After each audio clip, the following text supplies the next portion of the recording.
कहानी की शुरुआत में विशालकाय गॉडजिला समुद्र की लहरों को चीरता हुआ तेजी से आगे बढ़ रहा होता है। उसके रास्ते में आने वाले बड़े बड़े जहाज पल भर में तबाह होते जा रहे थे। दूसरी तरफ कोंग भारी लोहे की जंजीरों में जकड़ा हुआ खुद को छुड़ाने की कोशिश कर रहा होता है। इंसानों को समझ आ जाता है कि गॉडजिला सीधे कोंग की तरफ बढ़ रहा है, इसलिए आर्मी बिना समय गंवाए उस पर मिसाइलों और रॉकेट से हमला शुरू कर देती है। लेकिन गॉडजिला की पत्थर जैसी सख्त चमड़ी पर इन हमलों का कोई असर नहीं पड़ता। गॉडजिला गुस्से में अपनी विशाल पूंछ घुमाता है और आसमान में उड़ रहे हेलीकॉप्टरों को पल भर में तबाह कर देता है। आर्मी का हमला उसके गुस्से को और बढ़ा देता है और वह एक एक करके सभी जहाजों को चकनाचूर करने लगता है। तभी गॉडजिला जोरदार टक्कर मारकर उस जहाज को पलट देता है जिस पर कोंग मौजूद था। जहाज पलटते ही कोंग गुस्से में दहाड़ता है और एक जहाज से दूसरे जहाज पर छलांग लगाता हुआ सीधे गॉडजिला के सामने पहुंच जाता है। कोंग गॉडजिला के चेहरे पर एक बेहद खतरनाक मुक्का मारता है जिससे पूरा समुद्र कांप उठता है। गॉडजिला भी तुरंत पलटवार करता है और कोंग को नीचे गिरा देता है, लेकिन कोंग तेजी से उठकर लगातार वार करने लगता है। उसके एक जबरदस्त हमले से गॉडजिला दूर जाकर समुद्र के अंदर गिर पड़ता है। अब गॉडजिला पूरी तरह भड़क चुका होता है और अपनी खतरनाक न्यूक्लियर पावर से कोंग पर हमला करने की कोशिश करता है, लेकिन कोंग खुद को बचाने के लिए तुरंत समुद्र में छलांग लगा देता है। पानी के अंदर जाते ही गॉडजिला मौका देकर कोंग को और गहराई में खींचने लगता है। दरअसल इन दोनों महायोद्धा को समझने के लिए सबसे पहले हमें कोंग के पास जाना होगा। अब कैमरा दूसरी तरफ घूमता है और हम कोंग को आराम से सोकर उठते हुए देखते हैं। वह जोरदार दहाड़ मारता है और पास के एक विशाल झरने में जाकर नहाने लगता है। नहाने के बाद कोंग एक बहुत बड़ा पेड़ उखाड़कर आसमान की तरफ फेंक देता है। तभी पता चलता है कि जहां कोंग रह रहा है वह असली जंगल नहीं बल्कि इंसानों द्वारा बनाया गया एक आर्टिफिशियल जंगल है। कोंग गुस्से में जोर जोर से दहाड़ने लगता है। तभी वहां आदिवासियों की आखिरी बची हुई एक छोटी बच्ची दौड़ती हुई आती है। ये बच्ची कोंग की सबसे करीबी दोस्त होती है और वही उसे शांत कराने की कोशिश करती है। कोंग भी इस बच्ची की बात मानता है और धीरे धीरे शांत होकर वहां से चला जाता है। लेकिन कोंग ने गुस्से में जिस दीवार को तोड़ा होता है वही दीवार इन दो महायोद्धाओं को एक दूसरे से दूर रखे हुए थी। इंसानों को डर होता है कि अगर गॉडजिला और कोंग आमने सामने आ गए तो पूरी दुनिया तबाह हो सकती है। इसलिए फैसला लिया जाता है कि कोंग को इस नकली दुनिया में रखने के बजाय एक पोर्टल के जरिए उसके असली घर भेज दिया जाए। कहानी आगे बढ़ती है और हमें बर्नी नाम का एक आदमी दिखाई देता है जो एपेक्स नाम की एक बड़ी टेक कंपनी में काम करता है। ये कंपनी एडवांस रोबोट और खतरनाक मशीनें बनाने के लिए मशहूर होती है। लेकिन बर्नी को शक होता है कि कंपनी दुनिया से कोई बहुत बड़ा राज छुपा रही है और अंदर ही अंदर कुछ बेहद खतरनाक तैयार कर रही है। सच जानने के लिए बर्नी कंपनी का सीक्रेट डाटा चुराने का प्लान बनाता है। तभी उसे पता चलता है कि कंपनी अपने किसी बड़े और गुप्त प्रोजेक्ट को हांगकांग भेजने वाली है। उसी समय अचानक पूरे इलाके में खतरे का अलार्म बजने लगा है। इसका मतलब होता है कि गॉडजिला शहर के बेहद करीब पहुंच चुका है। कुछ ही देर बाद गॉडजिला समुद्र का पानी चीरते हुए भयानक तरीके से बाहर निकल आता है। उसे देखते ही हेलीकॉप्टर और सैनिक उस पर हमला शुरू कर देते हैं, लेकिन गॉडजिला के सामने कोई टिक नहीं पाता। वह रास्ते में आने वाली हर चीज को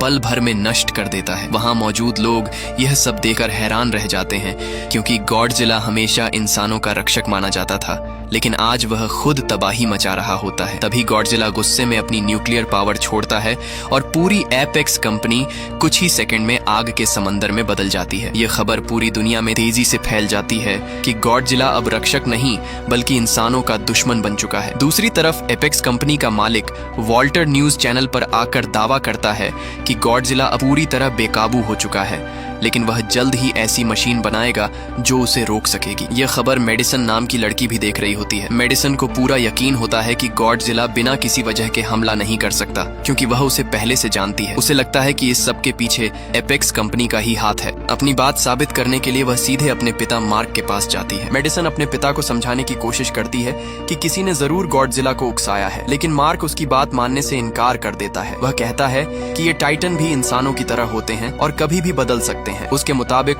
गॉडजिला अब हीरो नहीं बल्कि एक खतरनाक विलेन बन चुका है। यह सुनकर मेडिसन का दिल टूट जाता है और वह उदास होकर वहां से चली जाती है। तभी वह हैकर बर्नी की ऑनलाइन ऑडियो रिकॉर्डिंग सुनती है जिसमें एपेक्स कंपनी और गॉडजिला से जुड़े कई चौंकाने वाले राज सामने आने लगते हैं। ये बात सुनकर मेडिसन उसी वक्त मन ही मन फैसला कर लेती है कि वह बर्नी को ढूंढ कर रहेगी ताकि यह पता चल सके कि आखिर गॉडजिला ने एपेक्स कंपनी पर हमला क्यों किया। दूसरी तरफ एपेक्स कंपनी का मालिक वॉल्टर मशहूर साइंटिस्ट नेथन से मिलने पहुंचता है। वॉल्टर उसे बताता है कि उसका होलो अर्थ यानी धरती के नीचे दूसरी दुनिया वाला सिद्धांत बिल्कुल सही निकला है। नेथन ने अपनी किताब में दावा किया था कि धरती के अंदर एक पूरी दुनिया छिपी हुई है जहां से टाइटन्स को उनकी असली ताकत मिलती है। वॉल्टर उसे लालच देते हुए कहता है कि अगर वे उस दुनिया तक पहुंच गए तो उन्हें ऐसी शक्ति मिल जाएगी जिससे गॉडजिला को हमेशा के लिए रोका जा सकता है। इसके बाद वॉल्टर नेथन को अपने एक खास आदमी से मिलवाता है जो इस खतरनाक मिशन पर जाने की तैयारी कर रहा होता है। टीम ने होलो अर्थ के अंदर ऊर्जा का एक विशाल स्रोत खोज लिया है जो पूरी दुनिया बदल सकता है। यह सब सुनकर नेथन घबरा जाता है क्योंकि कुछ साल पहले उसका भाई भी वहां पहुंचने की कोशिश में मारा गया था। होलो अर्थ के अंदर इतनी खतरनाक ग्रेविटी और प्रेशर होता है कि इंसान और मशीन दोनों ही चकनाचूर हो सकते हैं। लेकिन वॉल्टर मुस्कुराकर बताता है कि उसकी कंपनी ने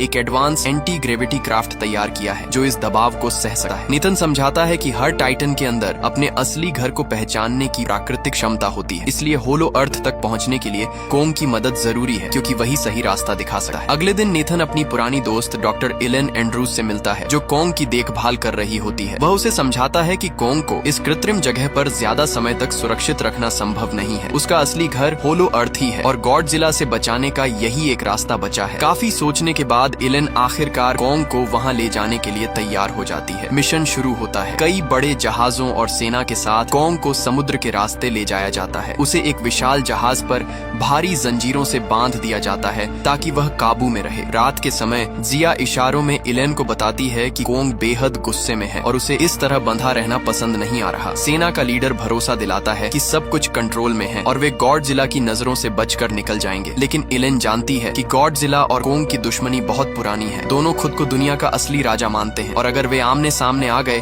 तो समुद्र के बीच भयानक तबाही मच सकती है। उधर मेडिसिन हैकर बर्नी हेस के पास पहुंचती है। बर्नी उसे बताता है कि उसे पहले से शक था कि एपेक्स साइबरनेटिक्स चुपके से कुछ ऐसा बना रही है जो सीधे गॉडजिला को चुनौती दे सके और शायद गॉडजिला को भी इस बात की भनक लग चुकी थी। बर्नी समझाता है कि इसी कारण गॉडजिला गुस्से में आकर एपेक्स कंपनी पर हमला कर रहा है। दूसरी तरफ समुद्र में आगे बढ़ रहे जहाजों के बीच अचानक खतरे का अलार्म तेज आवाज में बजने लगता है। जिया घबरा जाती है और इशारों में सबको बताती है कि गॉडजिला तेजी से उनकी तरफ बढ़ रहा है। यह सुनते ही वहां मौजूद सभी लोगों को एहसास हो जाता है कि गॉडजिला आ गया। नाथन इस मौके पर समझदारी दिखाते हुए तुरंत आदेश देता है कि सभी जहाजों के इंजन और बाकी मशीनें बंद कर दी जाएं। उसका प्लान होता है कि गॉडजिला को लगे कि सब कुछ खत्म हो चुका है और उसने लड़ाई जीत ली है। जैसे ही सब कुछ शट डाउन होता है गॉडजिला कॉन्ग की तरफ देखता है, उसे मरा हुआ समझकर वहां से वापस चला जाता है। एलन एंड्रूज अब भी डरी हुई होती है। उन्हें लगता है कि अगर इंजन दोबारा चालू किए गए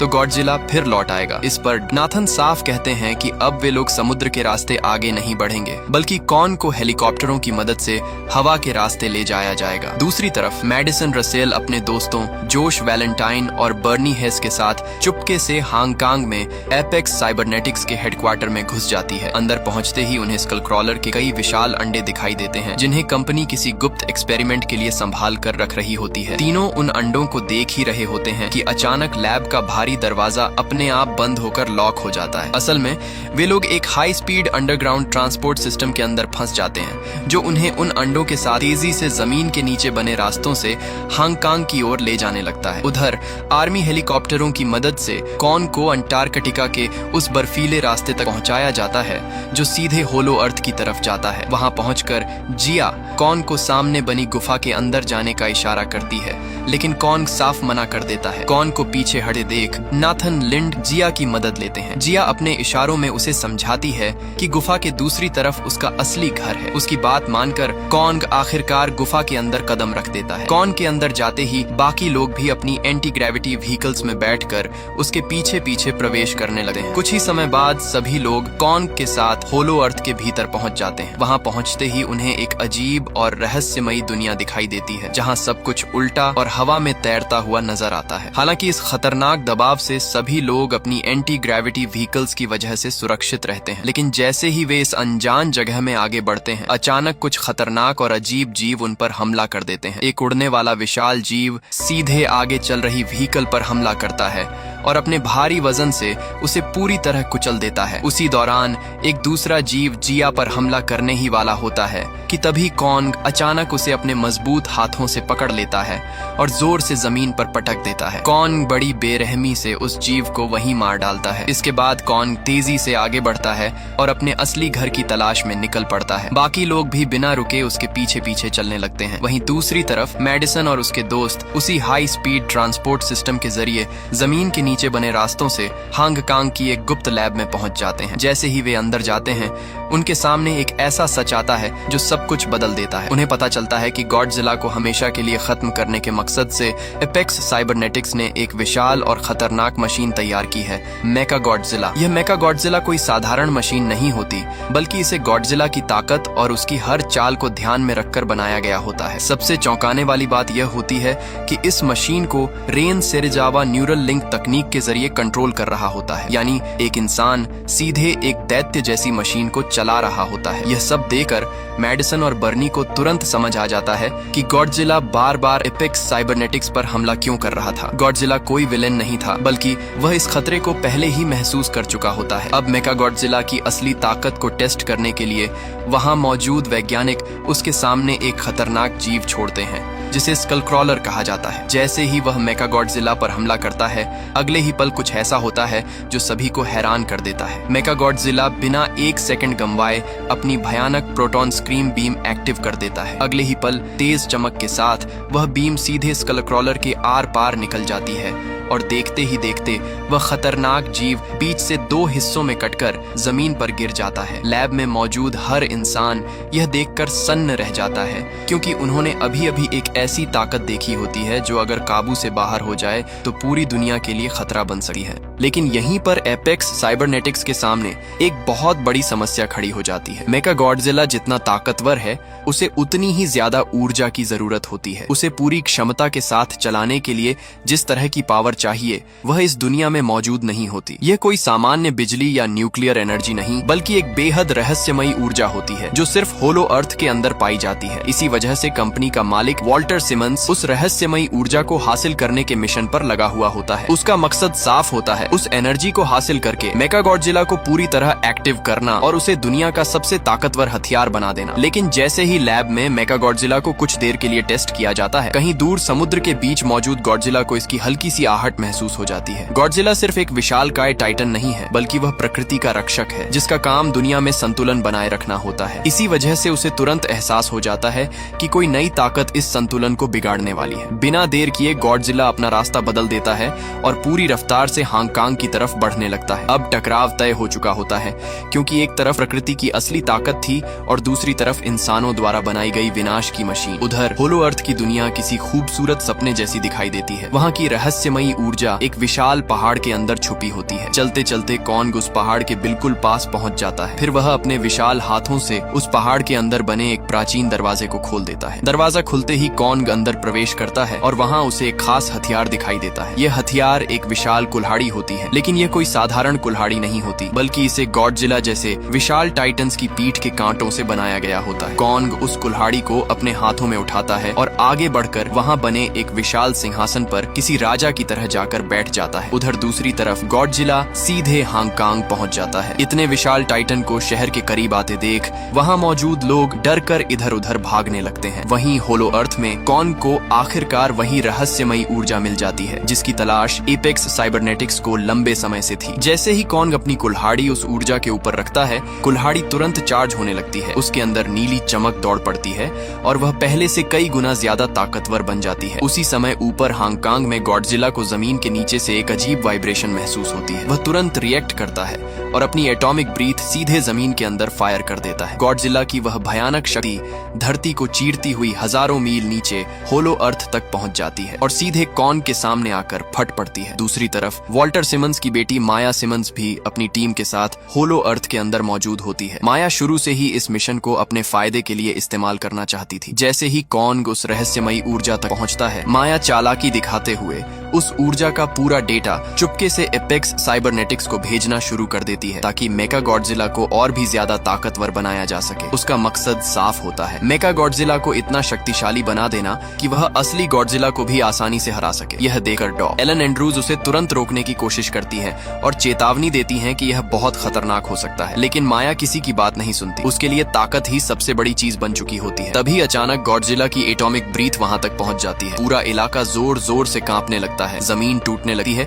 और चारों तरफ तबाही मच जाती है। हालात इतनी तेजी से बिगड़ते हैं कि माया भी डर जाती है। वह तुरंत अपनी व्हीकल में बैठकर वहां से भागने की कोशिश करती है, लेकिन वह भूल जाती है कि अब वह कॉन्ग के इलाके में है। कॉन्ग उसे भागते हुए देख लेता है और उसकी व्हीकल को अपने विशाल हाथों में पकड़ लेता है। अगले ही पल एक जोरदार धमाका होता है और माया सिमंस की कहानी वहीं खत्म हो जाती है। अब कॉन्ग अपनी चमकती हुई कुल्हाड़ी उठाता है। उसकी आंखों में सिर्फ एक ही लक्ष्य होता है, गॉडजिला। फिर बिना किसी हिचकिचाहट के कॉन्ग उसी रास्ते से एक लंबी छलांग लगाता है जो गॉडजिला की एटॉमिक ब्रीथ ने बनाया था और सीधे ऊपर हांगकांग की धरती पर पहुंच जाता है। हांगकांग में गॉडजिला पहले से ही कॉन्ग का इंतजार कर रहा होता है। जैसे ही कॉन्ग जमीन पर उतरता है, वह गुस्से में अपनी कुल्हाड़ी घुमाकर गॉडजिला पर जोरदार वार करता है। इस हमले से गॉडजिला बुरी तरह घायल हो जाता है। इसके बाद गॉडजिला गुस्से में अपनी एटॉमिक ब्रीथ से कॉन्ग पर हमला करता है, लेकिन कॉन्ग बड़ी फुर्ती से उसके हर हमले से बच निकलता है। शहर के बीचों बीच दोनों टाइटन्स के बीच भयानक लड़ाई शुरू हो जाती है। दोनों पूरी ताकत के साथ एक दूसरे को हराने की कोशिश करते हैं, लेकिन आखिर में गॉडजिला की ताकत फिर कॉन्ग पर भारी पड़ने लगती है। अपने तेज और खतरनाक हमलों से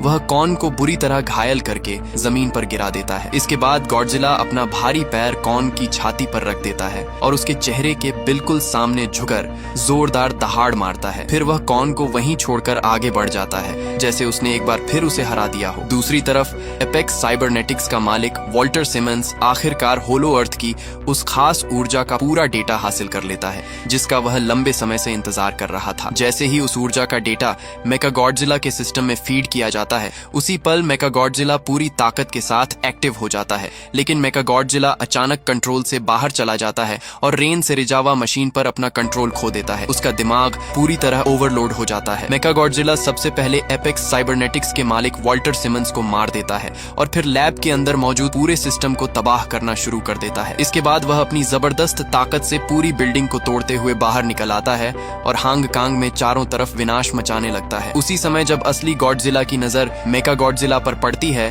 तो वह बिना रुके उसकी तरफ दौड़ पड़ता है। देखते ही देखते दोनों के बीच एक भयानक लड़ाई शुरू हो जाती है, लेकिन मेगा गॉडजिला की ताकत, उसकी मिसाइलें और उसकी हाईटेक हथियारों के सामने गॉडजिला ज्यादा देर तक टिक नहीं पाता। मेगा गॉडजिला लगातार तेज हमले करता है और कुछ ही समय में गॉडजिला को बुरी तरह घायल करके जमीन पर गिरा देता है। दूसरी तरफ मैडिसन और बर्नी कंट्रोल रूम के अंदर से मेगा गॉडजिला को रोकने की कोशिश करते रहते हैं, लेकिन सिस्टम पूरी तरह हैंग हो चुका होता है, इसलिए वे कुछ भी कंट्रोल नहीं कर पाते। इधर जमीन पर गिरे कॉन्ग की हालत बेहद खराब हो चुकी होती है। वह लगभग आखिरी सांसें ले रहा होता है। तभी जिया दौड़कर कॉन्ग के पास पहुंचती है। जैसे ही वह अपना हाथ कॉन्ग की छाती पर रखती है, उसे एहसास हो जाता है कि उसकी धड़कन धीरे धीरे बंद हो रही है। यह देखकर नाथन लिंड समझ जाते हैं कि कॉन्ग को बचाने के लिए उसके दिल को एक तेज इलेक्ट्रिक शॉक देना पड़ेगा। नाथन तुरंत अपनी HEV यानी एंटी ग्रेविटी व्हीकल लेकर कॉन्ग की छाती के ऊपर पहुंचते हैं और व्हीकल से एक जोरदार ब्लास्ट कर देते हैं। इस धमाके से कॉन्ग की रुकी हुई धड़कन अचानक वापस चलने लगती है और वह फिर से उठ खड़ा होता है। उसी वक्त जिया इशारों में कॉन्ग को समझाती है कि गॉडजिला उसका दुश्मन नहीं बल्कि दोस्त है और इस समय उसे उसकी मदद की जरूरत है। यह समझते ही कॉन्ग तुरंत गॉडजिला की मदद करने निकल पड़ता है। इधर मेगा गॉडजिला अपनी खतरनाक प्रोटॉन स्क्रीम बीम से गिरे हुए गॉडजिला को खत्म करने ही वाला होता है कि तभी कॉन्ग अचानक बीच में आकर उसे रोक देता है और गॉडजिला की जान बचा लेता है। गॉडजिला भी तुरंत समझ जाता है कि मेगा गॉडजिला को हराने के लिए अब उसे और कॉन्ग को साथ मिलकर लड़ना होगा, लेकिन मेगा गॉडजिला की ताकत इतनी ज्यादा होती है कि वह अकेले ही दोनों टाइटन्स पर भारी पड़ने लगता है। इसी दौरान कॉन्ग की नजर अपनी कुल्हाड़ी पर पड़ती है। कुल्हाड़ी की नीली ऊर्जा लगभग खत्म हो चुकी होती है। फिर भी कॉन्ग उसे उठाकर पूरी ताकत से मेगा गॉडजिला पर हमला करता है, लेकिन मेगा गॉडजिला उस वार को बीच में ही रोक लेता है और उल्टा कॉन्ग पर जोरदार हमला करना शुरू कर देता है। वह अपनी विशाल धातु की पूंछ से कॉन्ग को मारने की कोशिश करता है, लेकिन कॉन्ग पूरी ताकत लगाकर उसकी पूंछ पकड़ लेता है। दूसरी तरफ कंट्रोल रूम में मैडिसन, बर्नी और जोश अब भी सिस्टम को रोकने की कोशिश कर रहे होते हैं, हैं, लेकिन मेका गॉडजिला पूरी तरह उनके कंट्रोल से बाहर जा चुका होता है। तभी अचानक जोश बर्नी की शराब की बोतल उठाकर पूरी शराब सीधे मेन कंट्रोल पैनल पर उड़ेल देता है। जैसे ही शराब पैनल पर गिरती है, पूरा सिस्टम शॉर्ट सर्किट होकर कुछ सेकंड के लिए क्रैश हो जाता है और मेका गॉडजिला थोड़ी देर के लिए रुक जाता है। बस इसी मौके का फायदा उठाकर गॉडजिला अपनी एटॉमिक ब्रीथ कॉर्न की कुल्हाड़ी पर छोड़ता है। कुल्हाड़ी तुरंत नीली ऊर्जा से फिर चार्ज हो जाती है। अब कॉर्न पूरी ताकत से मेका गॉडजिला पर टूट पड़ता है। वह लगातार अपनी कुल्हाड़ी से वार करता है और कुछ ही सेकंड में मेका गॉडजिला के दोनों धातु वाले हाथ काट देता है। इसके बाद कॉर्न बिना रुके ताबड़तोड़ हमले करता है और आखिर में उसका सिर पकड़कर जोर से खींच देता है। अगले ही पल मेका गॉडजिला का सिर उसके शरीर से अलग हो जाता है। मेका गॉडजिला के खत्म होते ही पूरे हांगकांग में शांति छा जाती है। इसके बाद गॉडजिला धीरे धीरे कॉर्न की तरफ बढ़ता है। कॉर्न भी अपनी कुल्हाड़ी उठाकर उसके सामने खड़ा हो जाता है। कुछ पल के लिए ऐसा लगता है कि दोनों के बीच फिर लड़ाई होने वाली है, लेकिन अब दोनों मिलकर एक बड़े दुश्मन को हरा चुके होते हैं। इसलिए कॉन्ग अपनी कुल्हाड़ी नीचे कर देता है और गॉडजिला भी बिना हमला किए वापस समुद्र की तरफ लौट जाता है। इसके बाद कॉन्ग अपने नए घर होलो अर्थ में वापस चला जाता है, जहाँ जिया भी उससे मिलने आती रहती है। इसी के साथ ये कहानी खत्म हो जाती है। अगर आपको ये कहानी पसंद आई हो तो वीडियो को लाइक करें, चैनल को सब्सक्राइब करें और एक प्यारा सा कमेंट जरूर करें। धन्यवाद।